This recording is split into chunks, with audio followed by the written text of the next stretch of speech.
अस्सलामुअलैकुम, welcome to knowledge की दुनिया। तो फ्रेंड्स, अगर आप T20 के फाइनल मैचेस देखना चाहते हैं, उनकी लाइव कवरेज देखना चाहते हैं विदाउट बफरिंग HD क्वालिटी में, तो आप बिल्कुल ठीक जगह पे आए हैं। तो आज मैं आपको एक ऐसी एप्लीकेशन बताने जा रही हूँ, इसकी वजह से आप अपने तमाम लाइव मैचेस, अपने स्पोर्ट्स चैनल जो हैं उनकी लाइव कवरेज देख सकते हैं। आज जो लोग क्रिकेट के शौकीन हैं वो क्रिकेट देख सकते हैं, हॉकी, टेनिस, फुटबॉल, सबकी लाइव कवरेज जो है वो देख सकते हैं HD क्वालिटी में, वो भी बगैर बफरिंग के।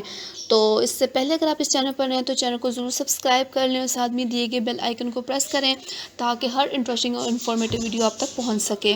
तो अभी हम इस एप्लीकेशन का स्टार्ट करने वाले हैं, इसको कैसे यूज़ करते हैं और कैसे आप अपनी जितनी भी स्पोर्ट्स की कवरेज है लाइव उनको कैसे देख सकते हैं। तो हम स्टार्ट करते हैं इसको। ये मैंने इंस्टॉल कर ली थी लाइव 10 स्पोर्ट्स। अब इसको ओपन करेंगे, ओपन पे क्लिक करेंगे।